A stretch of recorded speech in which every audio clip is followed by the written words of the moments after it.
મિત્રો, જો તમે ક્યારેય બગદાણા બાપા સીતારામના દર્શન કરવા ગયા છો તો તમને ખબર હશે કે ત્યાં કોઈ પણ વ્યક્તિને એક પણ રૂપિયાનું દાન કરવા બદલ દબાણ કરવામાં આવતું નથી, છતાં હજારો લોકો અહીં જમે છે અને સ્વયંસેવકો બધાની સેવા કરે છે અને બગદાણાનું રસોડું ગુજરાતના સૌથી મોટા રસોડામાંથી એક છે।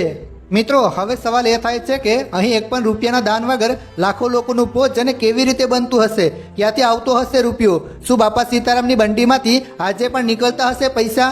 મિત્રો, શું છે આ જગ્યાનું સત્ય તમે પણ જાણવા માંગો છો ને? તો ધ્યાન ત્યાં વિડીયો અંત સુધી જરૂર જુઓ।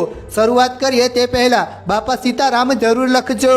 મિત્રો, બાપા બજરંગદાસ જ્યારે બગદાણા આવ્યા ત્યારે તેમની ઉંમર 41 વર્ષ હતી। બાપાએ બગદાણા ગામમાં ત્રિવેણી સંગમ જોયો। બગદાણા ગામ બગડેશ્વર મહાદેવ અને બગડાલમ ઋષિનો આશ્રમ, આ જોઈને બાપા કાયમ માટે અહીં રહી ગયા।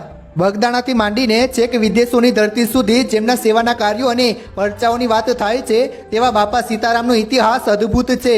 બાપા સીતારામ એટલે એવા સંત કે સરકારે તેમને રાષ્ટ્રીય સંતનું બિરુદ આપ્યું છે। બગદાણા ધામમાં ગમે તેટલા ભાવિ ભક્તો આવે તો પણ તેના અન્નના ભંડારો ક્યારેય ખૂટતા નથી। વર્ષોથી આજે પણ બાપાના ભાવિ ભક્તોની સંખ્યા દર વર્ષે વધતી જાય છે।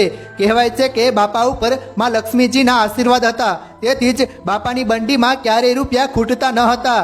મિત્રો, કહેવાય છે કે બગદાણા ગુરુ આશ્રમના ભોજનાલયની પ્રસાદી શ્રદ્ધા સાથે લેવાથી તે મોંઘીઘાટ દવા કરતાં પણ વધારે શક્તિ ધરાવે છે। જ્યાં મિત્રો, એવી માન્યતા છે કે આ ભોજન ગ્રહણ કરવાથી ગમે તેવી ખતરનાક બીમારી પણ ભાગી જાય છે અને કોઈ પણ બીમારી પાછી આવતી નથી।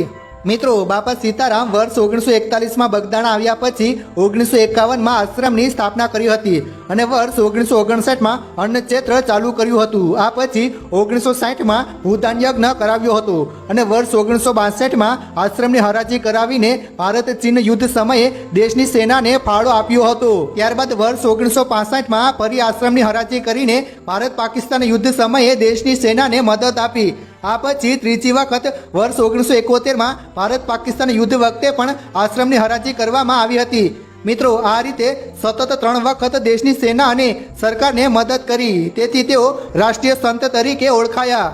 મિત્રો, કહેવાય છે કે બાપા સીતારામ ખુદ ભાવનગર કલેક્ટરને આ સહાય આપવા માટે કચેરીએ ગયા હતા અને કહ્યું હતું કે ફૂલ નહીં તો ફૂલની પાકડી, પણ મારાથી અપાય તેટલી સહાય મારા દેશને આપું છું। બાપા સીતારામ જ્યારથી બગદાણા આવ્યા છે ત્યારથી બગદાણા ધામમાં અનેક ચમત્કારો થયા છે।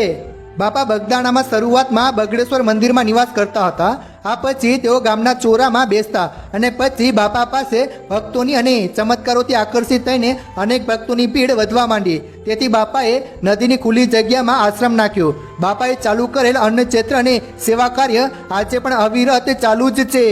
મિત્રો, આવા હતા આપણા બધાના પ્યારા અને દુખિયાના બેલી એવા બાપા સીતારામ, જેઓ સમાધિ લીધા પછી પણ અમર થઈ ગયા છે અને પોતાના ભક્તોના દુઃખ દૂર કરવા આજે પણ આવે છે। મિત્રો, શું તમે પણ બાપા સીતારામને એક સાચા સંત માનો છો ને? તો નીચે કમેન્ટ કરીને જરૂર જણાવજો અને જેમ બને તેમ આ વિડીયો શેર કરો। ધન્યવાદ।